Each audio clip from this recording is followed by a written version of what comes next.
Hey guys, welcome to my YouTube channel. আজি অন্য এটি ভিডিঅ' লৈ আপোনালোকৰ মাজলৈ আহিছোঁ। আশা কৰোঁ আপোনালোক সকলোৰে ভাল। আজি মই কেকৰ আইচিং কৰিম। সেয়ে মই কেকটো 3টা লেয়াৰ প্ৰথমতে কাটি লৈছোঁ।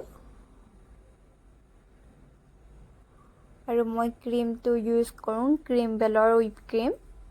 1 কেজি হয় 200 টকা লয়। তো ব্যৱহাৰ কৰিব আপোনালোকে। ক্ৰীমটো ভাল হয়, টেষ্টি আছে খাবলৈ। মই ট্ৰাই কৰি চাইছোঁ। এনেকৈ টিফিন বাটি এটাত 1 পাউণ্ডৰ জোখেৰে মই ক্ৰীম উলিয়াই ল'লোঁ। প্ৰথমতে লো স্পীডত তাৰ পৰা হাই স্পীডত ক্ৰীমখিনি মই হুইপ কৰি ল'লোঁ। এয়া হ'লনে চাবলৈ টিফিন বাটিটো উল্টা কৰি চাব লাগিব। যদি বাটিটোৰ পৰা ক্ৰীম পৰি নাযায় তেতিয়া গম পাব ক্ৰীমখিনি আমাৰ হৈ গৈছে। ইয়াৰ প্লেট এখনত ল'লোঁ ক্ৰীম, তাৰ পৰা এটা লেয়াৰ দি দিলোঁ। তাৰ ওপৰত এতিয়া চুগাৰ চিৰাপ সানি দিব লাগিব। মই চামুচেৰে লৈছোঁ। তাৰ পৰা আকৌ ক্ৰীম দিব লাগিব। ইয়াত ধুনীয়াকৈ সমানকৈ মিলাই দিব লাগিব। আৰু এতিয়া ক্ৰাছ এইটো মই দিছোঁ ষ্ট্ৰবেৰী ক্ৰাছ। এইটো খাই বহুত ভাল লাগে, টেষ্টি আছে।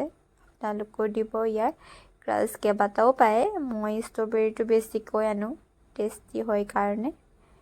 এনেকৈ গোটেই চাইডটো ক্ৰাম কোটিং কৰি ল'ব। ক্ৰাম কোটিং কৰি ফ্ৰিজত অকণমান টাইমৰ কাৰণে কেকটো ভৰাই দিব। তাৰপিছত এনেকৈ কৰিব। তাৰ পৰা ক্ৰীম অলপ উলিয়াই ল'লোঁ মই। এতিয়া মই কালাৰ দিম, জেল কালাৰ, পাৰ্পল কালাৰ দিম। 2টা কালাৰ মিক্স কৰি মই কালাৰটো বনাম বুলি ভাবিছোঁ। ভায়লেট হয়নে নহয় এতিয়া চাব লাগিব। এয়া পিংক কালাৰটো দি দিওঁ।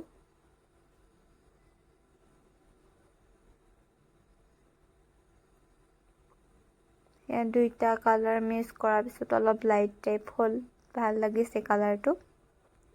গিলাচ এটাত পাইপিং বেগটো দি ক্ৰীমখিনি এনেকৈ ভৰাই ল'ম, যাতে অসুবিধা নহয় ভৰাবলৈ ক্ৰীমখিনি। সেয়ে মই ভৰাই ল'লোঁ। এইটো ৰ'জ নেজেল, মই এতিয়া ৰ'জ বনাব লাগিব 2পা। সেয়ে এইডোখৰত মই অকণমান শ্ল' কৰি দিছোঁ। আপোনালোকে চাব পাৰিব কেনেকৈ মই বনাইছোঁ ৰ'জ পা।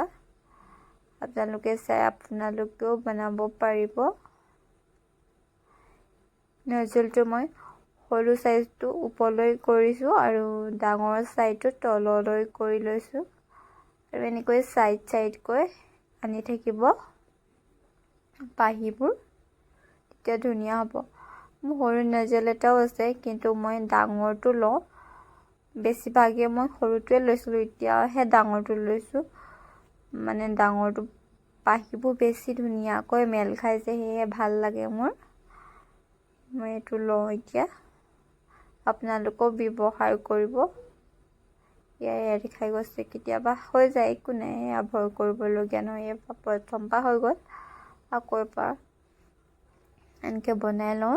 চেম প্ৰচেছে আপোনালোকে কৰিব।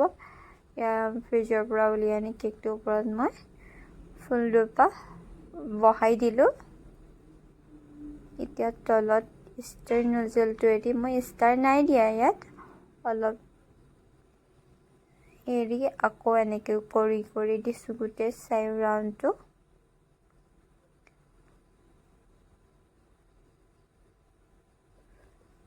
এইটো ষ্টাৰ নজলে দিছোঁ ফিলবোৰ এনেকৈ। ইয়াত বহুত কেইটা ডিজাইন দিব পাৰে, আপোনালোকেও দিব পাৰিব। এয়া মই পাতৰ ডিজাইন দিয়াৰ পিছত এইটো মোৰ কেকটো হৈ গ'ল। ওপৰতে ক্ৰিষ্টেল কেইটামান দিছোঁ, এই হাৰ্ট শ্বেপৰ ৰেড কালাৰ দিছোঁ কেইটামান। এয়া হেপী বাৰ্থডেটো কেকটোৰ ওপৰতে লগাই দিলোঁ। কেকটো বাৰু কেনেকুৱা লাগিলে আপোনালোকে জনাবচোন মোক কমেণ্ট বক্সত। যদি মোৰ ভিডিঅ'টো চাই ভাল পালে মোৰ চেনেলটো লাইক, কমেণ্ট আৰু ছাবস্ক্ৰাইব কৰি দিব।